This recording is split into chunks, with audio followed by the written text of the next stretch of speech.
No one ever looks twice at the overweight cleaning lady scrubbing the blood off the marble floors. They see a slow, invisible woman in a grey polyester uniform, a permanent fixture of the background. So when Jasmine Russo, the most ruthless syndicate head on the Eastern Seaboard, found himself shoved into his own biometric panic room and locked inside, he thought it was the ultimate betrayal. He slammed his bruised fists against the reinforced titanium, cursing the Heavyset Maid who had just sealed his coffin to save her own skin. But then, the hidden security monitors flickered to life, and Jasmine watched in stunned, breathless silence as the woman who ironed his shirts picked up a 10-inch meat cleaver, rolled up her sleeves, and turned his $40 million estate into a slaughterhouse. Beatrice Gallagher carried 240 pounds on a 5'5" frame, a physical reality that made her virtually invisible in the high-stakes, hyper-masculine world of the Russo crime syndicate. In a sprawling Hudson Valley estate populated by lean, muscular enforcers in tailored Italian suits and hollow-eyed models draping themselves over leather sofas, Beatrice was a ghost who happened to take up space. Her grey uniform was always impeccably pressed, her thick, greying blonde hair pulled back into a severe bun, and her orthopedic, rubber-soled shoes squeaked a dull, rhythmic pattern against the imported travertine tiles. To Jasmine Russo, the 36-year-old undisputed boss of the organization, she was simply Bae. She was a utility, no different from the sub-zero refrigerator in the kitchen or the silent HVAC system that kept the mansion at a crisp 68 degrees. She dusted his imported mahogany bookshelves. She emptied the heavy crystal ashtrays left behind by his underboss, Leo Cavallo. She knew exactly how to scrub the stubborn stains of cordite and dried blood from the cuffs of his bespoke Brioni shirts without asking a single question. It was a Tuesday night, raining sideways against the floor-to-ceiling ballistic glass of the estate's west wing. The house was unusually quiet. Joanna Pendleton, the head of Jasmine's personal security detail, had scaled down the interior guard presence for a private sit-down Jasmine was supposed to have with a few capos later that evening. Joanna, a former Delta operator with a scar bisecting his left eyebrow, had always treated Beatrice with outright disdain. He would purposefully track mud onto the freshly mopped foyer, just to watch her heave her weight down onto her knees to clean it again. Beatrice never complained. She would just retrieve her bucket, her breathing heavy but steady, and do her job. Jasmine was sitting in his cavernous study, nursing a glass of 20-year-old Macallan.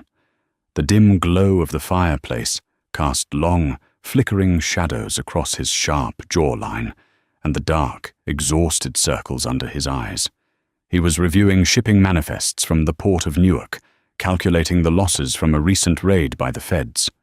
In the corner of the room, near the antique globe, Beatrice was methodically polishing the brass trimmings of a display case. The only sound in the room was the soft shh, shh of her microfiber cloth and the crackle of the burning oak. Jasmine didn't even register her presence. She was just part of the furniture. He didn't notice the way her pale blue eyes occasionally darted toward the windows, tracking the rhythm of the storm outside. He didn't notice that, despite her heavy frame, she moved with an odd, fluid economy of motion, never bumping into tables, never knocking over the fragile artifacts that littered the room. And he certainly didn't notice the way she suddenly stopped polishing, her head tilting slightly to the left, like a hound catching a scent on the wind. It was 11:42 p.m. The first sign that something was horribly wrong wasn't an explosion or a gunshot. It was a subtle, almost imperceptible shift in the atmospheric pressure of the room. The ambient hum of the estate's central server down the hall abruptly cut out. Jasmine frowned, looking up from his papers. "Joanna," he called out, reaching for the radio on his desk. Static hissed back at him. "Joanna, the backup generators better kick in within 10 seconds, Jasmine snapped, his voice tight with the innate paranoia that kept men in his profession alive. From the corner of the room, Beatrice's voice broke the silence. It was the first time Jasmine had heard her speak more than 2 words in 3 years. Her voice was low, gravelly, and entirely devoid of panic. "They won't, Mr. Russo. The localized EMP tripped the primary circuits, and they've already severed the hard lines to the diesel backups." Jasmine froze, staring at the overweight maid. She had dropped her polishing cloth. She was reaching down, hiking up the skirt of her heavy grey uniform. Strapped to her thick thigh was a matte black suppressed Heckler and Coke USP tactical pistol. "What the hell are you?" Jasmine started to stand, reaching for the revolver hidden under his desk. Before his fingers could brush the steel, the reinforced mahogany doors of the study violently buckled inward. The heavy doors groaned under the force of a shaped breaching charge, then exploded inward in a shower of splintered wood and twisted metal hinges. The concussive wave threw Jasmine backward over his leather chair.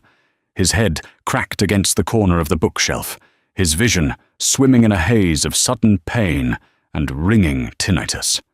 Through the smoke, 3 figures stepped into the study. They moved with terrifying, synchronized precision. Tactical black gear, quad-lens night vision goggles, and suppressed short-barreled rifles. This wasn't a rival Mafia hit squad looking for a messy drive-by. These were Tier 1 mercenaries. Jasmine recognized the insignia of the Blackwood Syndicate, a private military contracting firm that operated exclusively on the dark web, renowned for untraceable assassinations. Someone had paid a king's ransom to see him dead tonight. Jasmine scrambled backward, his hand desperately grabbing for his ankle holster, but his fingers were numb from the blast. One of the mercenaries raised his rifle, the red laser sight painting a neat dot directly over Jasmine's heart. A heavy, sickening thud echoed through the room. The mercenary's head snapped violently to the side. A heavy brass bookend, weighing nearly 10 pounds, had caught him perfectly in the temple, thrown with the velocity of a major league fastball. He crumpled to the floor instantly. The other 2 operators pivoted, their lasers cutting through the smoke, searching for the threat. They weren't expecting a 240-pound woman. Beatrice hit the second mercenary like a runaway freight train. She didn't use martial arts. She used pure, unadulterated mass and momentum. She drove her heavy shoulder directly into the man's sternum. The impact sounded like a car crash. The man was thrown off his feet, his ribs visibly caving in as he crashed through the glass display case. The third operator leveled his weapon at her, but Beatrice was already moving. For a woman of her size, her speed was a terrifying anomaly. She grabbed the barrel of the rifle, forcing it upward as it fired a suppressed burst into the ceiling. With her other hand, she drove the heel of her palm upward, crushing the cartilage of the man's nose upward into his brain pan. He dropped like a stone. Jasmine watched, paralyzed, bleeding from his temple. His brain completely failed to process the physics of what he had just witnessed. His maid, the woman who baked lemon pound cake for the staff on Sundays, had just neutralized 3 elite operators in less than 6 seconds. Beatrice didn't pause to admire her work. She turned to Jasmine, her face a mask of terrifying calm. "Get up. B, what are you?" She crossed the room in 3 heavy strides, grabbing Jasmine by the collar of his expensive suit and hauling him to his feet with shocking, effortless strength. There are 12 more entering through the conservatory. Joanna is dead. Your security detail is compromised. We have 40 seconds before the secondary sweep team breaches this floor. She dragged him toward the massive stone fireplace at the back of the study. Jasmine stumbled, his equilibrium shot.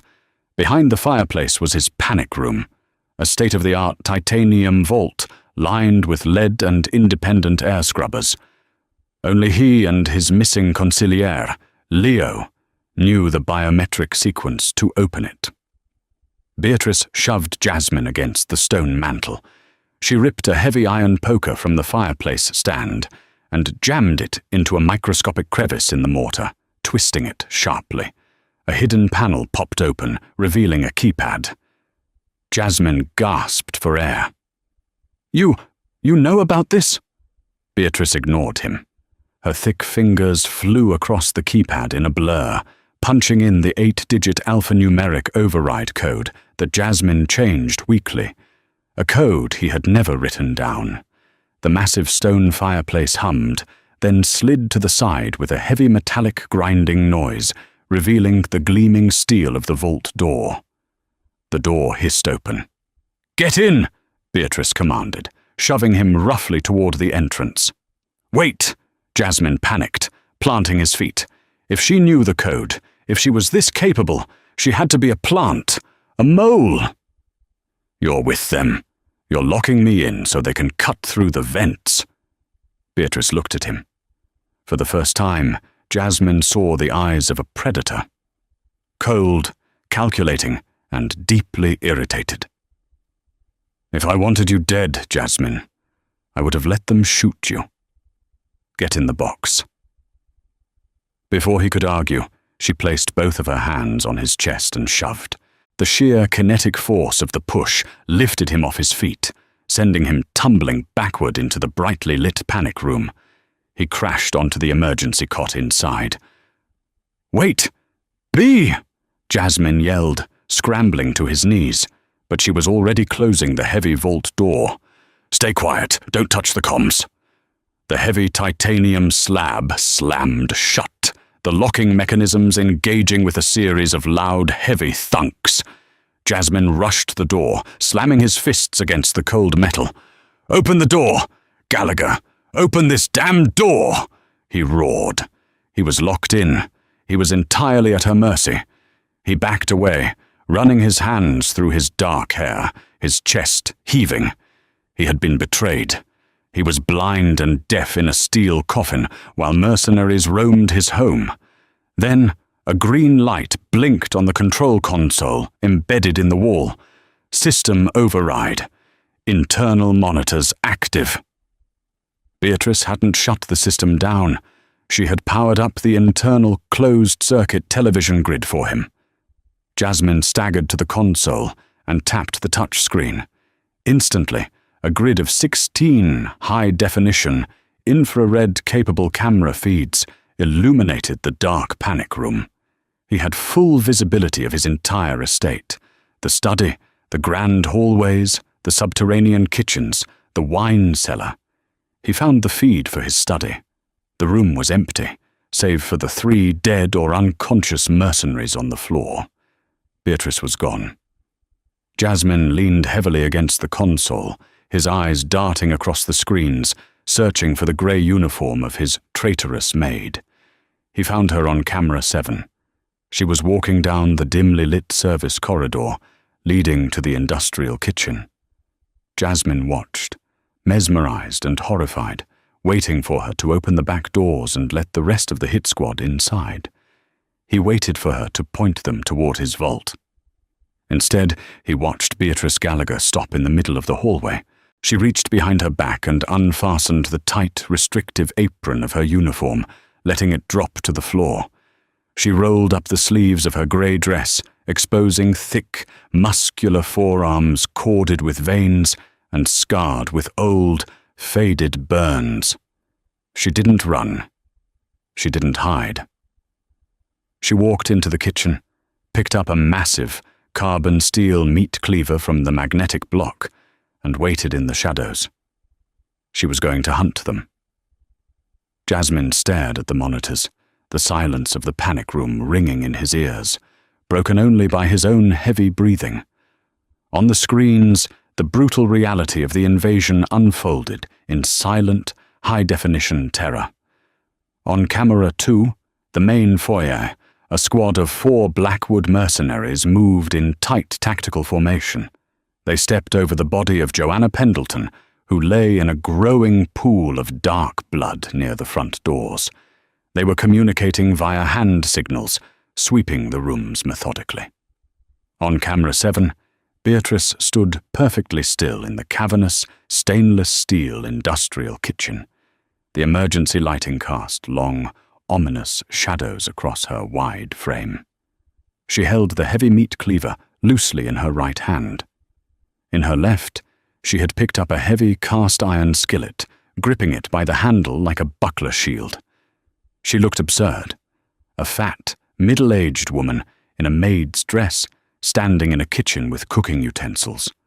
But having felt the crushing power of her shoulder, Jasmine wasn't laughing. The radio comms from the mercenaries must have alerted the others that the study team had gone dark. The feed on camera 4 showed 2 operators detaching from the main group and heading down the service corridor toward the kitchen, their rifles raised. "Run, B," Jasmine thought, his hands gripping the edge of the console. "You're a heavy woman. You can't outmaneuver them in an open room. Hide in the pantry." Beatrice didn't hide. She understood her physical limitations perfectly. She wasn't an acrobat. She couldn't perform jumping roundhouse kicks or slide across the floor, but what she lacked in agility, she made up for in geometry, leverage, and bone-crushing mass. She moved toward the double-swinging doors of the kitchen and pressed her wide back against the wall, right beside the hinges. She reached out and deliberately knocked a stack of metal mixing bowls off the prep counter. They crashed to the floor, a deafening clatter in the silent house. On the corridor feed, the 2 mercenaries snapped their muzzles toward the kitchen doors. They stacked up, one behind the other. The lead man pushed the right side door open slowly with the barrel of his rifle, sweeping the room. Because Beatrice was pressed flat against the wall on the hinge side, the opening door perfectly concealed her. The lead mercenary stepped into the kitchen, his eyes glued to the optical sight of his rifle, scanning the fallen bowls. The second man followed, stepping through the doorway. Beatrice moved. She didn't swing the cleaver first. She used the environment. With a violent thrust of her thick legs, she slammed her entire body weight against the heavy wooden swinging door. The door swung back with terrifying velocity, catching the second mercenary squarely in the back and crushing him between the heavy door and the doorframe. The sickening crunch of his collarbone snapping was almost visible on the screen. He screamed, dropping his weapon. The lead mercenary spun around at the noise. Beatrice was already there. She closed the distance in 2 heavy, thundering steps. The man tried to bring his rifle up, but Beatrice slammed the cast-iron skillet down onto the barrel, pinning the weapon downward with her immense strength. The man reached for a combat knife at his belt, but Beatrice didn't give him the time. She drove her heavy knee upward, catching him in the groin with enough force to lift him onto his toes. As his head snapped forward in agony, she brought the meat cleaver down. Jasmine flinched, turning his head away from the screen for a fraction of a second. When he looked back, the mercenary was on the floor, bleeding out rapidly from a massive, devastating wound to the side of his neck. The second man, whose collarbone was broken, had managed to draw a sidearm. He fired wildly from the floor. One bullet grazed Beatrice's thick upper arm, tearing through the grey polyester. She didn't even wince. She didn't scream. The expression on her wide face remained one of mild, clinical annoyance. She stepped heavily onto the man's wrist, pinning the gun to the floor beneath her orthopedic shoe. She leaned her weight forward, and the joint audibly popped under her mass. The man shrieked. Beatrice bent down, grabbed him by the tactical vest, and effortlessly dragged his writhing body toward the massive, walk-in commercial freezer. She punched the button to open the heavy insulated door, threw him inside like a sack of potatoes, and slammed it shut, engaging the exterior padlock. Jasmine exhaled a breath he didn't realize he was holding. He touched his own face, feeling the cold sweat on his forehead. This was impossible. The raw, brutal efficiency. The complete lack of hesitation. She fought like someone who had spent a lifetime studying the anatomy of pain. Who the hell was Beatrice Gallagher? He watched her on the monitor. She paused by the sink to inspect the bullet graze on her arm. She calmly reached into a first aid kit on the wall, grabbed a bottle of surgical glue, and squirted it directly into the bleeding wound, sealing it shut. She didn't bat an eye. Then, she picked up the suppressed MP7 rifle dropped by the first mercenary. She checked the magazine, chambered a round, and adjusted the stock to fit against her heavy shoulder. She looked up, staring directly into the lens of camera 7. Through the grainy, infrared feed, Jasmine felt her eyes bore into his soul. It was a look of absolute authority, a silent command. Watch the master at work. Jasmine's heart hammered violently against his ribs. The cold dread of betrayal he had felt just moments ago was rapidly morphing into something else. Something dark, primal, and deeply intoxicating. He was a man who respected power above all else. He had spent his life surrounding himself with dangerous men, killers and thugs. But he had never seen anything like the sheer, terrifying majesty of the woman currently turning his kitchen into an abattoir. On camera 2, the remaining squad of assassins was converging on the kitchen, alerted by the gunfire. Silas Cobb, the leader of the hit squad, signaled his men to fan out. They were moving in for the kill. In the kitchen, Beatrice wiped the blood off the handle of her cleaver, gripped the stolen rifle, and waited in the dark. The invisible woman was finally making herself known, and Jasmine Rousseau, locked safely in his titanium cage, couldn't look away. The monitors in the panic room glowed with the cold green tint of infrared. Jasmine Rousseau stood inches from the glass screens, his breathing shallow, his expensive Italian suit jacket discarded on the floor. He was watching a masterclass in asymmetrical warfare, orchestrated by a 240-pound woman who usually smelled of lemon pledge and lavender fabric softener. Silas Cobb, the veteran commander of the Blackwood Syndicate strike team, was rapidly losing control of the perimeter. On camera 3, which covered the grand foyer and the sprawling mahogany staircase, Jasmine watched Cobb frantically signaling his remaining men. They were heavily armed, wearing level 4 ceramic plates and carrying suppressed Sig Sauer MCX rifles, weapons favored by elite real-world units like the British SAS and the CIA's ground branch. But all their cutting-edge gear was useless against an enemy who knew every squeaking floorboard, every blind spot, and every structural weakness of the $40 million estate. Beatrice had not stayed in the kitchen. She understood that static defense was a death sentence against superior numbers. Instead, she had moved into the subterranean wine cellar, a maze of floor-to-ceiling French oak racks holding thousands of vintage bottles.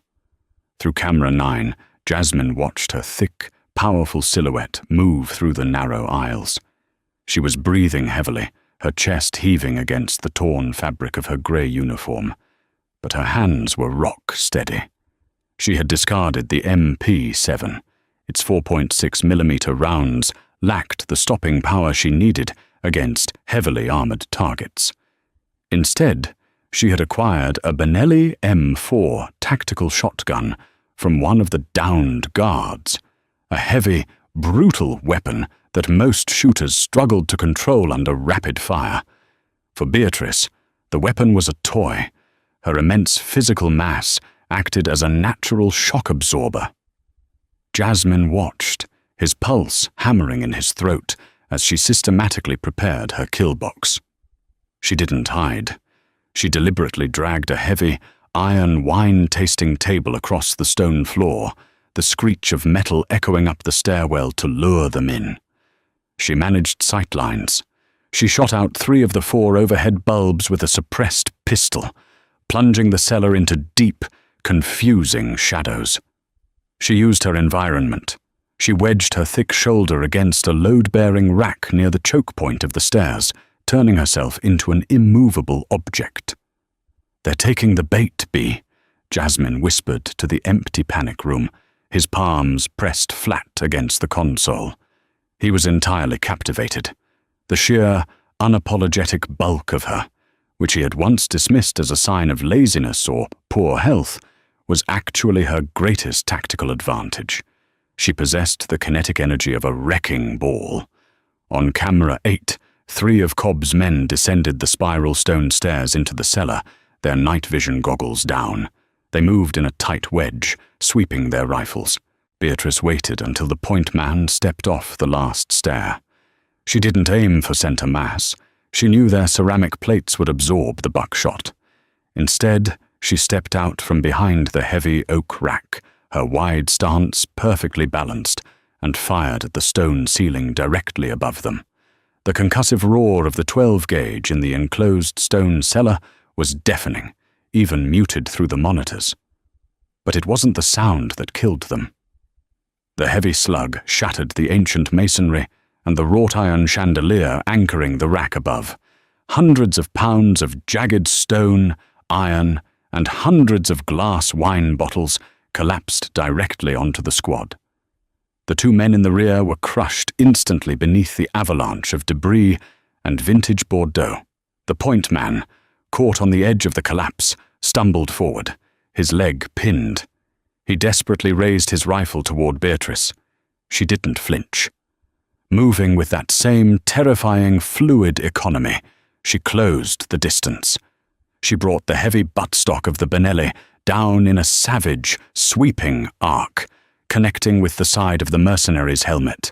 The reinforced polymer cracked under the sheer weight of her swing. The man went limp. Jasmine let out a harsh, ragged breath. He dragged a hand through his dark hair, leaving a streak of dried blood from his temple. He had spent his entire life commanding ruthless men. He had ordered hits, negotiated with cartels, and stared down federal prosecutors without blinking. But watching Beatrice Gallagher heave a breath, calmly eject a spent shell, and wipe a splash of red wine, or perhaps blood, from her cheek, he felt a visceral, electric jolt of pure attraction. She wasn't a victim. She wasn't a bystander. She was a goddamn apex predator. And she was his. Upstairs, the silence was tearing Silas Cobb apart. He had entered the Russo estate with 12 top-tier operators. He was now down to 5, and they hadn't even scratched the paint on the titanium panic room. Jasmine watched Cobb on the study monitor. The mercenary ripped off his night vision goggles, his face pale and slick with sweat. He grabbed his radio. "Team 2, sit rep," Cobb hissed. "Garrett, report." Static. Cobb kicked a mahogany chair across the room, splintering it against the wall. "Burn it down," he barked to his remaining men. "Forget the quiet infiltration. Grab the incendiaries. If we can't crack the vault, we'll cook Russo alive inside it. Sweep the halls, shoot anything that moves, and start lighting the drapes." In the panic room, Jasmine's blood ran cold. The vault had independent air scrubbers, but it wasn't rated to withstand a prolonged, structural fire. If the mansion collapsed on top of him, he would be buried alive in a superheated oven. He frantically searched the camera grid for Beatrice. He found her on camera 12, limping slightly as she made her way up the servants' stairwell to the second floor. The adrenaline was wearing off, and the sheer physical toll of moving her heavy frame at maximum output was starting to show. Her grey dress was soaked in sweat and grime. She doesn't know about the fire, Jasmine realized with a jolt of panic. He looked at the control console. There was an internal PA system designed for the head of security to issue estate-wide commands. If he used it, he would give away her position to the mercenaries. But if he didn't, she would walk right into a wall of thermite. Jasmine made a split-second decision. He toggled a specific switch, activating only the localized speaker in the second-floor servants' corridor. He leaned into the microphone. "B." On the monitor, Beatrice stopped dead in her tracks. Her head snapped up, her pale blue eyes scanning the ceiling until they locked onto the hidden camera lens. "It's Jasmine," he said, his voice dropping an octave, losing the haughty arrogance of a Mafia boss and replacing it with the urgent, intimate tone of a partner. "They're abandoning the extraction. Cobb is ordering them to burn the house down with incendiaries. They have thermite charges. You need to get out. Take the service elevator to the garage and take one of the armored SUVs. Leave me." Beatrice stared at the camera for a long, agonizing second. Her chest heaved. She reached up and pulled the pins out of her severe bun, letting her thick, graying blonde hair fall loose around her wide shoulders. She looked exhausted, battered, and utterly magnificent. She didn't speak. Instead, she raised her thick, calloused right hand to the camera lens and tapped out a rapid sequence on her thigh. Tap, tap. Pause. Tap. Jasmine's breath hitched. It was a tactical hand signal. Negative. Hold position. Before Jasmine could argue, the heavy oak doors at the end of her corridor blew open. Two of Cobb's men, armed with incendiary launchers, stepped into the hallway. "Contact!" one of them shouted, raising his weapon at the heavy-set woman at the other end of the hall. Beatrice didn't have cover. She didn't have the speed to outrun a thermite grenade, so she charged. It was a terrifying display of momentum. 240 pounds of pure, unstoppable forward motion. She fired the Benelli from the hip as she ran, the heavy recoil barely slowing her down. The first slug caught the lead mercenary in the shoulder joint, spinning him violently into the wall and sending his incendiary shot wild. It hit the ceiling, showering the corridor in blinding white-hot sparks. The second mercenary, a hulking brute Cobb had called Garrett, dropped his launcher and drew a massive combat knife, bracing for the impact. He expected her to try and tackle him. He expected a clumsy, amateur grapple. Beatrice dropped the empty shotgun an inch before impact and dropped her center of gravity. She ducked entirely under his wild knife swing, driving her thick, powerful shoulder directly into his lead kneecap. The joint inverted with a sound like a snapping tree branch. Garrett roared in agony, collapsing downward. As his face came down to her level, Beatrice grabbed him by the tactical vest with both hands, using his own downward momentum to heave his 200-pound frame entirely over her wide back. She flipped him violently onto the hardwood floor.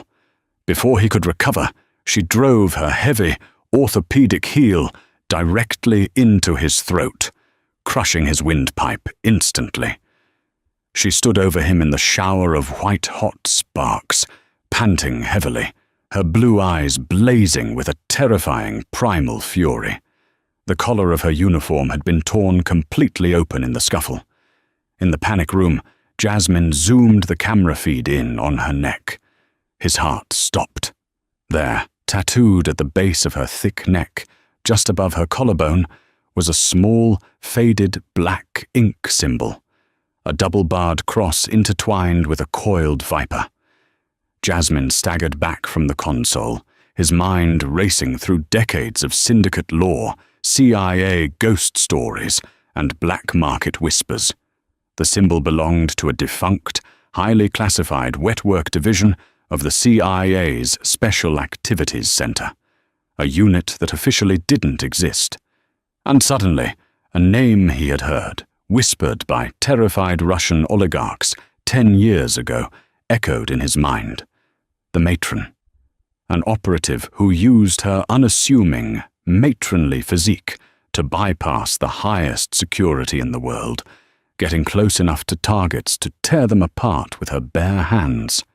She had supposedly died in a catastrophic explosion in Grozny in 2018. Jasmine looked at the blood-soaked, heavy-set woman on the screen, breathing hard amidst the sparks and the dead men.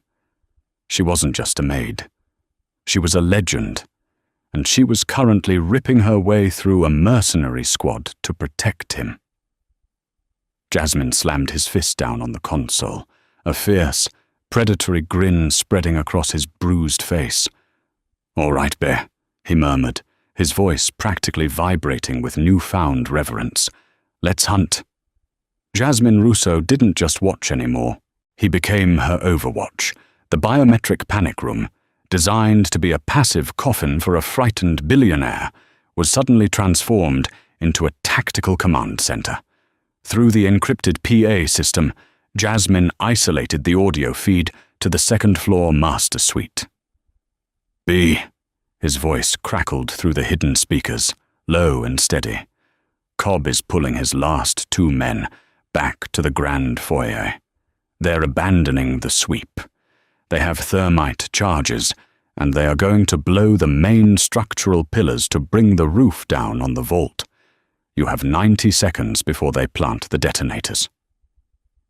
On the monitor, Beatrice, or the woman Jasmine now suspected, was the legendary operative known as the matron, paused mid-stride. Her heavy chest heaved, the torn grey polyester of her uniform stained with soot, sweat, and the blood of 5 elite Blackwood contractors. She looked up at the camera hidden in the smoke detector. She didn't nod. She just adjusted her grip on the heavy Benelli shotgun and began to move. Her heavy orthopedic shoes pounded against the imported Persian runners. She wasn't built for a marathon, but for a short, explosive sprint. She possessed the terrifying, thundering momentum of a rhinoceros. "They have covering fire on the main staircase," Jasmine warned, his fingers flying across the touch screens, pulling up the blueprints of his own home.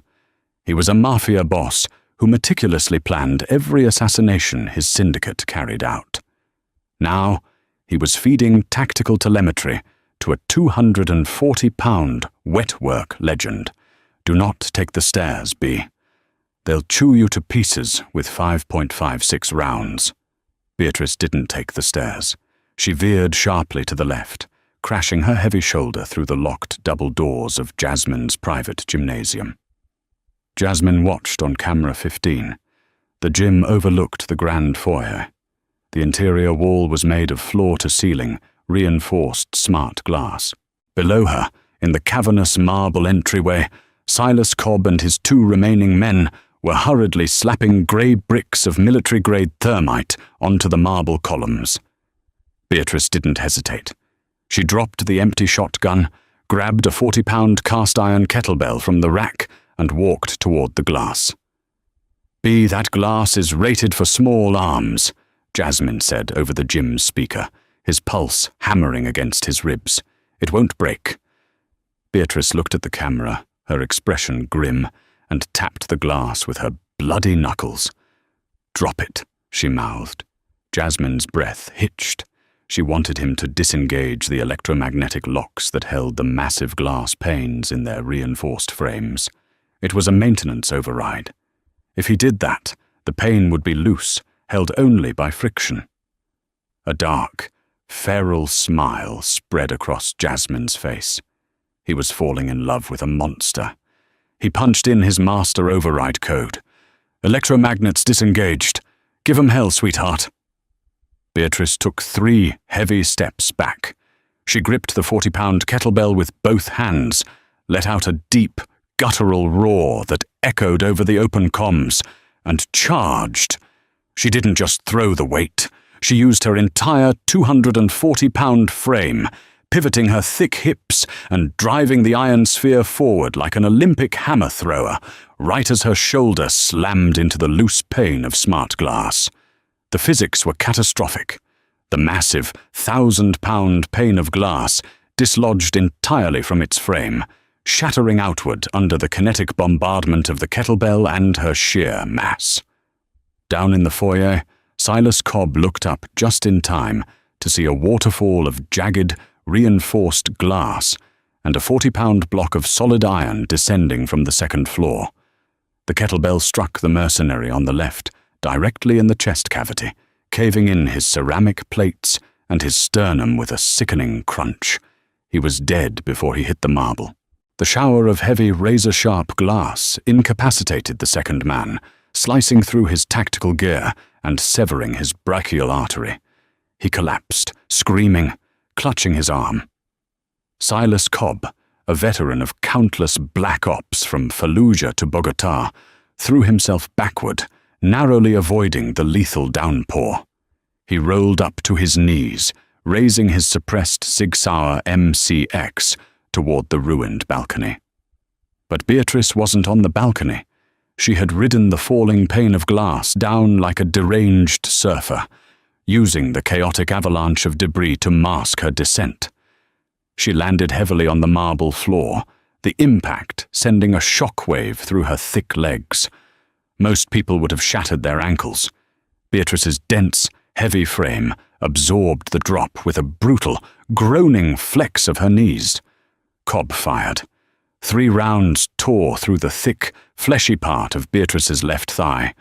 She grunted, a harsh, animalistic sound, but her forward momentum didn't stop. Because of her size, the 5.56mm rounds hadn't hit the femur.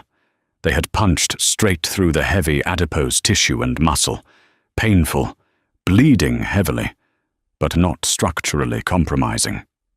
Before Cobb could adjust his aim for her head, Beatrice was on him. She tackled him, her 240 pounds hitting his chest like a dropped safe. Cobb's breath left his lungs in a violent rush as they crashed to the blood-slicked marble. He dropped his rifle, desperately drawing a serrated combat knife from his hip. He drove it upward, aiming for her ribs. Beatrice didn't try to block it. She simply shifted her massive weight, allowing the knife to bury itself into the thick padding of her waist, absorbing the blade away from her vital organs. Cobb's eyes widened in sheer, unadulterated terror as he realized his fatal mistake. His arm was now pinned beneath her heavy torso, the knife stuck in her flesh. She grabbed him by the throat with one massive, calloused hand. Her grip was like an industrial vice. She leaned her entire body weight forward, pressing down. Cobb thrashed, his combat boots kicking wildly against the floor, but he couldn't move her. She was a mountain of flesh and muscle. She stared down at him, her pale blue eyes entirely devoid of mercy, and squeezed. The sickening wet pop of Cobb's trachea collapsing echoed through the empty foyer. He spasmed once, twice, and went entirely limp. The sudden, absolute silence that descended upon the Russo estate was heavier than the gunfire had been. The concussive echoes of the Benelli shotgun and the sharp, terrifying crack of snapping bone faded, leaving only the relentless, drumming rhythm of the Hudson Valley rain lashing against the unbroken ballistic windows. Inside the biometric panic room, Jasmine Russo stood frozen, his palms flat against the cool metal of the control console. His chest heaved as the adrenaline spiked and crashed through his veins. He stared at the high-definition monitor displaying the grand foyer. Silas Cobb, the veteran commander of a multi-million-dollar Black Ops strike team, lay motionless on the shattered marble, his throat crushed by the bare hands of a woman who, just 3 hours ago, had been quietly dusting Jasmine's mahogany bookshelves. Jasmine didn't wait for the estate's secondary diesel generators to kick in. He stepped away from the monitors and slammed his palm onto the manual biometric release pad. The heavy titanium vault door hissed, the complex internal locking mechanisms grinding as it slid open, breaking the hermetic seal. The air outside the vault was thick and acrid, a choking mixture of vaporized copper, burnt cordite, and the sharp chemical tang of discharged thermite. Jasmine stepped out of his sanctuary and into the ruined shell of his study. He stepped carefully over the 3 bodies on his Persian rug, his bespoke Italian leather shoes, crunching softly over splintered wood and spent brass casings. He walked down the long, shadowed hallway toward the grand foyer. The destruction was apocalyptic. The walls were pockmarked with 5.56mm bullet holes. Antique vases were reduced to powdered porcelain, and the air was hazy with grey dust. He found her sitting heavily on the bottom step of the grand, sweeping mahogany staircase. Beatrice, or whoever she truly was, had pulled the serrated combat knife from the thick flesh of her waist. She had tossed the bloody blade onto the floor and was currently using a torn, soot-stained strip of her grey polyester uniform to bind the gunshot wounds on her massive left thigh. She didn't flinch. She didn't weep. Her face was a mask of cold, clinical exhaustion. Her wide shoulders slumped as she pulled the makeshift tourniquet tight with her teeth and one thick, calloused hand. She didn't look up as Jasmine approached, his footsteps echoing in the cavernous space. "The local police won't come," Jasmine said, his voice dropping to a low, resonant baritone that cut through the silence. "Captain Thomas Miller of the precinct is on my payroll. He's already established a 5-mile perimeter under the guise of a downed power line. My personal cleanup crew will be here in 20 minutes with the vans." The heavy-set woman finished tying the knot on her thigh. She let her head fall back against the polished wooden banister, her pale blue eyes finally drifting up to meet his. She looked battered, soaked in sweat and blood, her grey hair falling in matted, greying blonde waves around her wide face. "They'll need industrial bleach for the subterranean wine cellar," she muttered, her voice gravelly, lacking entirely the deferential meekness he had ignored for 3 years. "It's a structural mess down there, and you're out of the 98 Bordeaux." Jasmine let out a low, dark chuckle. The sound startled him. He hadn't laughed in months, not truly. He slowly crouched down, ignoring the pooling blood that immediately began to soak into the knees of his expensive suit trousers.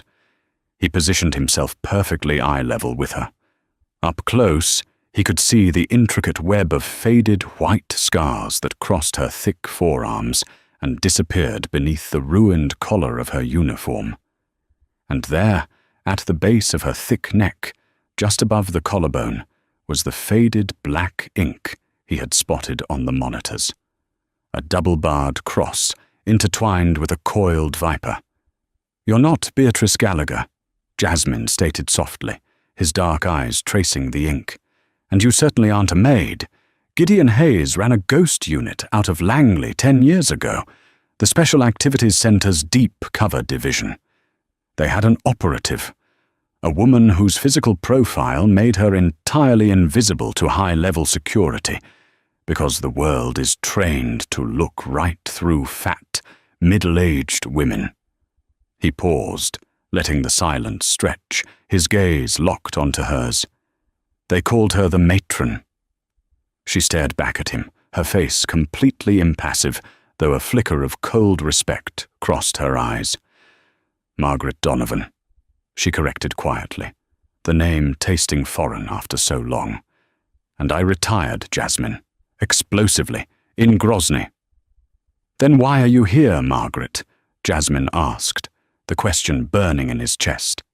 "If Alistair Sterling, or the Blackwood Syndicate, hired you to kill me, I would have been dead 3 years ago when you first started ironing my shirts." Margaret let out a long, ragged sigh, the immense weight of her chest rising and falling. "I wasn't sent to kill you. I was hired to keep you breathing." Jasmine frowned, his mind racing through the limited list of people who possessed that kind of capital and that kind of foresight. "By who?" "Leo Cavallo," she said. Jasmine froze. The air in his lungs suddenly turned to ice. Leo was his consigliere, his mentor, the man who had vanished without a trace 3 weeks ago. Jasmine had spent every waking hour assuming Leo had finally betrayed him, sold him out to the feds, or defected to the Chicago outfit. Leo found out Alistair Sterling was quietly putting a $40 million contract on your head on the dark web, Margaret explained, her voice softening just a fraction. He knew your standard security team, even an ex-operator like Joanna, wasn't equipped to handle a prolonged siege by Blackwood contractors. They were too loud, too visible. So Leo found me through some very old, very dark channels. He paid me a fortune to assume the identity of Beatrice Gallagher and embed myself in your house. I was supposed to be your final, invisible insurance policy." "And Leo?" Jasmine asked, his chest tightening painfully, the guilt of his suspicions threatening to choke him. Sterling caught wind that Leo was digging into the dark web contract. Margaret said softly, her blue eyes never leaving his. "They intercepted him at the Brooklyn docks 3 weeks ago. They tortured him for days, Jasmine. They tried to get the biometric vault codes, the layout of this estate, the guard rotations. He knew I was here, waiting in the background, but he never broke. He died before he could warn you about the strike team." Jasmine closed his eyes. A wave of profound grief, hot and acidic, washed over him, immediately followed by a terrifying, cold rage. Leo had been loyal to the very end. He had bought Jasmine his life, paying the ultimate price to ensure this woman remained hidden in plain sight. Jasmine opened his eyes and looked at the heavy, blood-soaked woman sitting on his ruined stairs. She had spent 3 years scrubbing his marble floors. She had endured Joanna's petty, cruel abuse. She had lived as a ghost in a scratchy polyester dress, baking lemon pound cake for men who didn't even know her last name, all to honor a contract with a dead man. He reached out. His hand was entirely steady as he gently brushed a thick streak of soot and drying blood from her cheek. Margaret flinched slightly at the contact. She was a creature used to violence, entirely unused to gentleness, but she didn't pull away. "The contract is fulfilled, Margaret," Jasmine said, his voice thrumming with a dark, absolute certainty. "Leo paid you to save my life. You did. You took down a Tier 1 strike team with kitchen utensils and sheer kinetic force. You are a very wealthy woman, and you are entirely free to walk out of those doors and disappear back into the ghosts." He leaned closer, the space between them evaporating. The scent of his expensive cedar wood cologne mixed heavily with the metallic tang of her blood and the sweat of her exertion. "Or you can stay." Margaret raised a thick eyebrow, a flicker of cynical, defensive amusement cutting through her exhaustion. "Stay? As what, Jasmine? Your maid? I think I've broken all your good china. And I'm fairly certain I destroyed the industrial freezer." "No," Jasmine said, his gaze intensely focused. He was stripping away the invisibility she had worn like armor for 3 years. He didn't see a heavy-set cleaning lady. He saw the apex predator beneath the flesh. He saw the architectural genius of her violence. He saw a queen capable of ruling his vicious, unforgiving empire by his side. Not my maid, my partner, my equal. He let his hand slide down from her cheek, his thumb resting gently against the pulse point of her thick neck, right over the viper tattoo. "You possess a brutality that absolutely terrifies me, Margaret. You are a force of nature. And in my world, in the life I lead, that is the highest form of intimacy." Margaret looked at him, searching his dark, handsome face for mockery, for pity, or for deceit. She found absolutely none. She found only a ravenous, unapologetic admiration. For the first time in her entire life, a man wasn't looking past her weight or dismissing her because of her plainness. He was looking directly at the terrifying, capable monster she truly was, and instead of running, he was offering her a throne. She let out a slow, breathy laugh, her heavy shoulders shaking, the sound echoing in the ruined hall. She looked around at the carnage, the blood on the marble, the bodies of elite killers broken by her hands. She had been hiding for so long. It felt incredibly good to be seen. "I'm going to need an entirely new wardrobe," Margaret murmured, her lips curling into a dangerous, bloody smiles that made Jasmine's heart hammer against his ribs. "Grey really isn't my colour anymore." Jasmine smiled back, a feral flash of white teeth in the gloom of the shattered foyer. "Margaret, I'll buy you the whole damn city." No one ever looks twice at the heavy-set woman in the background. It is a fatal flaw of human perception, born of vanity and arrogance, and it cost the Blackwood Syndicate everything. Jasmine Rousseau learned that night that true power doesn't always come in a tailored suit or a lean, athletic frame. Sometimes the most lethal force in the room is the one carrying the mop. Margaret Donovan shed her invisibility the moment she shattered that smart glass, and she never put it back on. She didn't just survive the siege. She conquered the estate, and in doing so, she conquered the boss. The Mafia underworld would soon learn to tremble not just at Jasmine's name, but at the heavy, thundering footsteps of the woman who stood beside him, the invisible maid who became the undisputed, blood-soaked queen of the eastern seaboard.